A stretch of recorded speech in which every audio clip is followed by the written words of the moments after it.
Is it, too late to say good morning? Not at all. I'm sorry, Mother. I know we were going shopping this morning. I remembered, but... We can go next Saturday.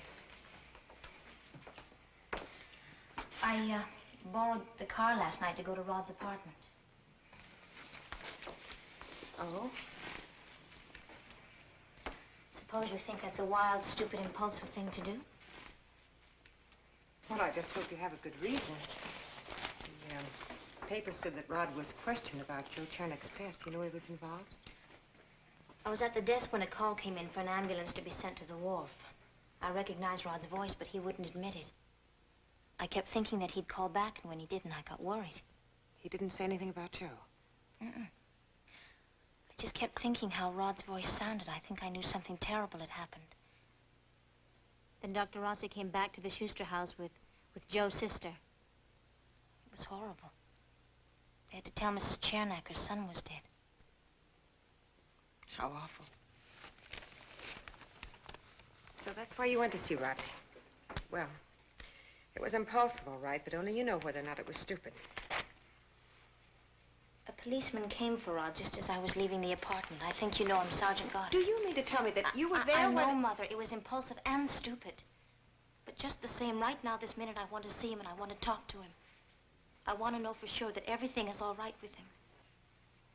Well, Betty, it's natural to be concerned about Rod, but... Is it natural?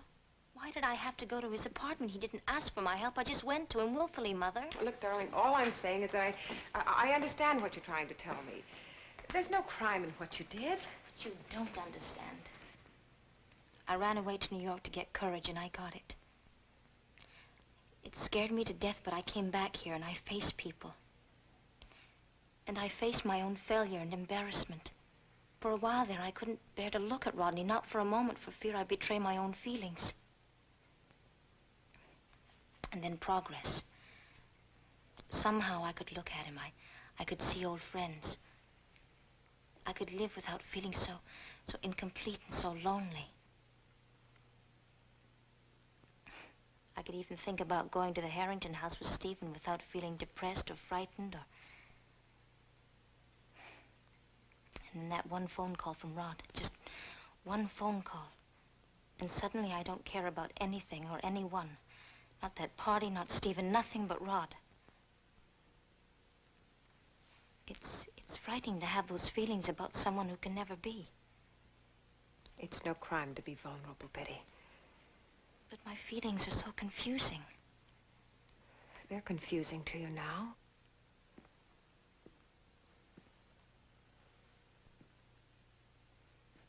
Betty, honey, don't wish them out of existence. Don't try to turn them off. What you're feeling for Rod right now could be, well, it could be called loyalty. And there's nothing the matter with the feeling of loyalty for a man. But we have no future, I know that. That's why I hate the helpless way I feel. You're my daughter. There's no question about that. I love you very much.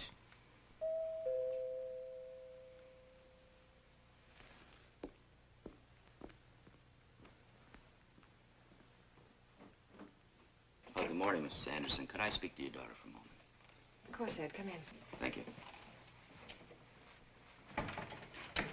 I just want to ask you a few questions, Miss Anderson. Yes, it's all right. Would you like for me to leave, Ed? Oh, no, it's not necessary. Well, sit down. Have a cup of coffee? Thank you. Oh, no. Louise tells me you're back at your old job, cracking the whip on the rest of the secretaries as usual. Well, when I take my vacation, I'm going to see that Louise takes over from me. Then we'll see what sort of weapon she chooses to get the work out. The hospital said that you were on duty when the call came for the ambulance for Chernick. Yes, I was. Mm-hmm. Oh, who was it that called? Rodney Harrington. Well, he identified himself?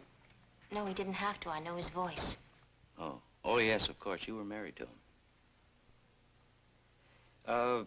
How long were you at Harrington's before I came?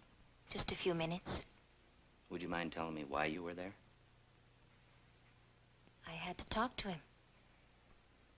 About the accident? Yes. Well, did Rodney discuss with you what had happened? Well, sort of. Well, would you mind being more specific? I mean, what exactly did you discuss about Joe Chernick's death? He said it was accidental, that they had an argument. Oh. That was all? Yes. Do I have to answer any more questions? Just one more. Did Rodney mention he wanted to go to the police? Yes, he said he had to leave right away. Oh, then he was aware that he had delayed reporting the accident to the police.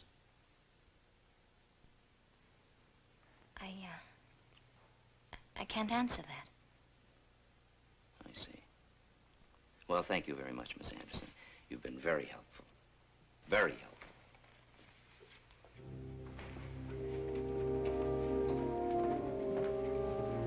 I'm sorry to bother you. Oh, that's quite all right. Thank you.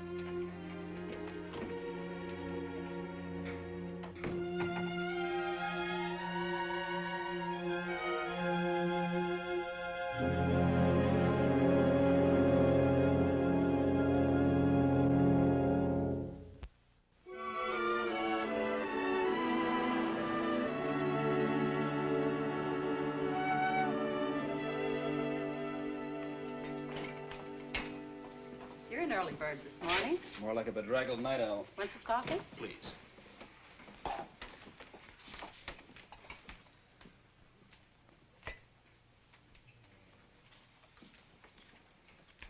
Who won the ball game? Oh, I never look at the sports page. Well, in that case, may I borrow it? Go right ahead. Stephen Cord. Yes, you're with Ted Dowell's office, aren't you? Yes, I met you at a Law Association luncheon. That's right, I remember. You know, baseball fascinates me. Two well-matched individuals locked in a pitching duel. It's not very different from the adversary concept of law. Well, baseball's a team sport. A good pitcher can't win unless he has batting strength behind him. I thought you didn't follow sports. I played a little. Do you mind if I join you? No, not at all.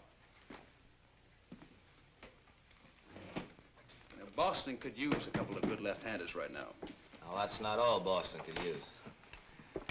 I don't like Boston. I guess I just don't like cities. About the only thing I can go for is a good meal. There's a restaurant near Faneuil Hall. Wonderful Indian pudding. I've eaten there often. I'm from Boston. But I was born in Peyton Place. Rodney, Harrington and I grew up together. I hope the trouble last night wasn't serious. Pretty serious, Mr. Cord. The boy's dead. But surely you don't think young Harrington killed him? You're as interested in fishing as you are in baseball, aren't you? Well, I spent a lot of time on corporation work.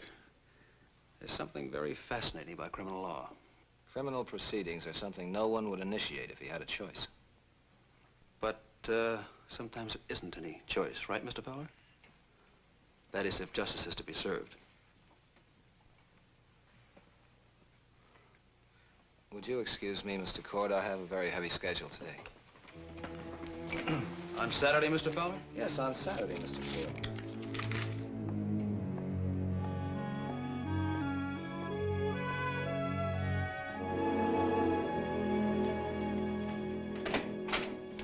Morning. Oh, morning, Steve. I thought I'd catch up on some work. Would you like me to take the contracts off your hands? No, thank you. I'm almost through.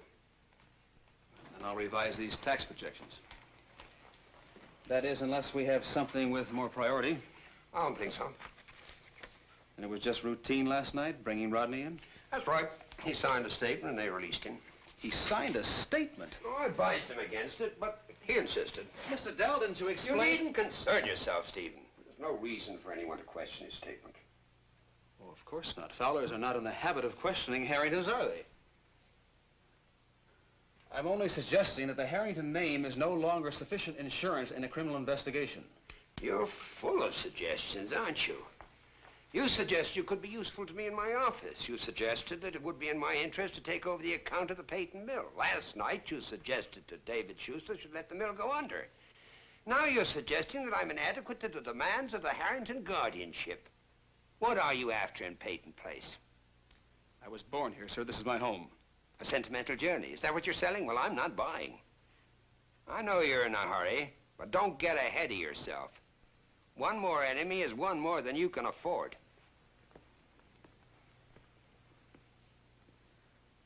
I wasn't aware that I'd offended so many people. Perhaps I have some reconsidering to do. Maybe my future isn't here in Peyton Place. Maybe I've been intruding right from the start. Try and understand, Stephen. You've lived in Boston a long time. That is different in a big city. I wouldn't want you to have a crash landing before you get off the ground. I appreciate that, sir. Thank you. Maybe I've been neglecting my job here. If I were doing a little more to earn my keep, you might not have to be so submerged in fine print. Let me finish those for you, sir. You have enough on your mind. I just wonder what's on John Fowler's mind. He insisted on being there to record this. He even asked Rodney to amplify it. And did he? Yes. I just had breakfast with John Fowler at the inn. It's just my opinion, of course, but I don't think there's any question that he's going to make a case against Rodney. Why? Well, he's not a man that gives away anything. Very professional. But there were indications. Of what? He might have a predisposition, an axe to grind. Oh, because of his father? No, I don't believe it. John Fowler is a professional in every respect. Maybe. But Harrington did withhold evidence, and Carson was sent to jail because of it. It must have given old man Fowler some bitter moments in his old age. I couldn't for a moment suspect John Fowler of conducting a personal vendetta against Rodney. Well, I could be wrong. I don't know the man as well as you do. I just thought it was a little ominous that he was headed for the police station on a Saturday morning.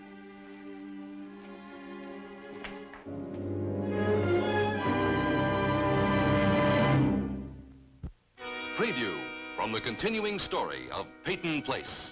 I saw Joe yesterday in the afternoon. He wanted me to go with him again. He grabbed me, and he kissed me. You may not see it, Rodney, but you need me. My experience. You've got to have confidence in me. I'm beginning to wonder how much confidence you have in me. Tell Daddy what you saw on the wharf. No!